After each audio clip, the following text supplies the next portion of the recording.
Hey, this is Ree here. Thank you so much for joining me. I really appreciate everyone. Thank you so much for liking and subscribing. It really helps me a lot. And don't forget to check out my website, paradoxastrology.com. I can help you with anything.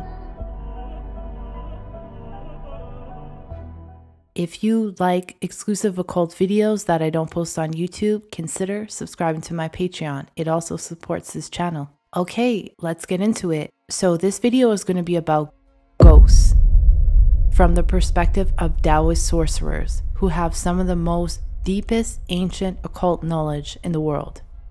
I previously made a video yesterday on Patreon about the different types of ghosts and what happens to a soul when a person decides to end their own life and how the soul gets trapped. So if you want more knowledge on this, consider subscribing to my Patreon. This is from the book Daoist Exorcism Encounters with Sorcerers, Ghosts, Spirits, Demons, and Training in Daoist Magic. So ghosts, they're also called gui. The existence of ghosts and their interaction with the human world is acknowledged in every culture. All spiritual authorities agree on the basic form and appearance of ghosts. Sometimes they appear translucent, sometimes they appear as shadows, and sometimes they take on the white misty appearance with rippling edges surrounding their form. They may change in appearance while being watched, or they may vanish completely.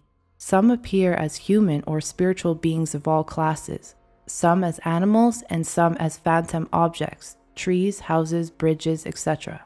Since ghosts remain in their own personalities, they are also benevolent or wicked as they were in life.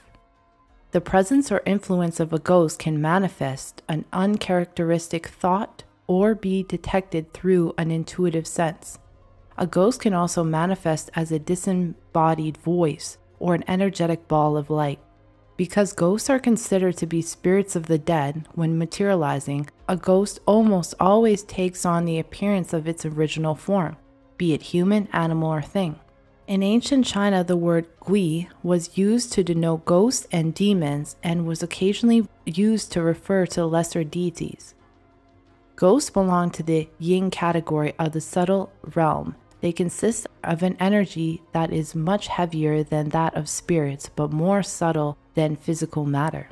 Ghost gui are considered eternal souls that have been departed from the human tissue but are still unable to detach from life experiences. Because they are bound to earthly realm by their unprocessed issues, a ghost can be divided into two categories: yang, which is good, and yin, which is evil.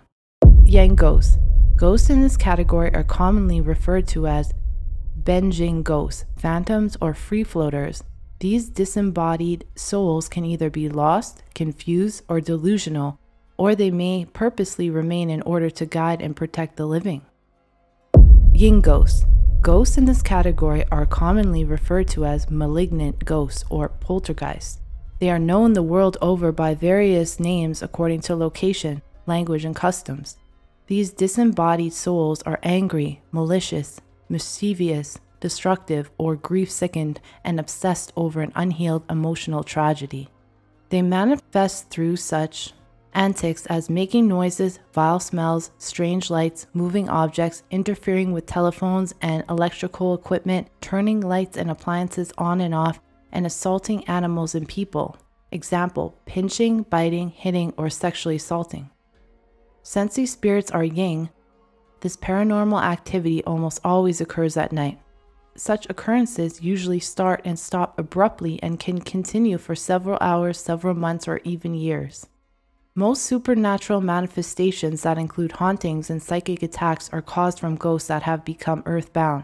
This is the result of a human spirit that has not passed on, but has become trapped close to the physical realm, and thereby forced to exist as an energetic vampire. In order to survive, this earthbound ghost must continuously replace its fading energy by feeding on the life force energy of the living. This was sometimes accomplished by the way of possession, a certain person, place, or item. In ancient China, it was believed that the longer the earthbound spirit remained without ancestral sacrifices, the greater the chances were that it would extort sacrificial offerings from the living. As long as it remained free, the ghost could potentially become a harmful demon and torment the family, town, or country. sometimes existing in a disguise of a protective spirit or spiritual guide. The ghost could also gather more spiritual power and secure its survival. If the ghost becomes established within a sacrificial cult and is worshipped as spiritual teacher, guardian general, or king, it can transform itself into a powerful deity. It is important to note, however, that many earthbound ghosts do not realize that they are dead.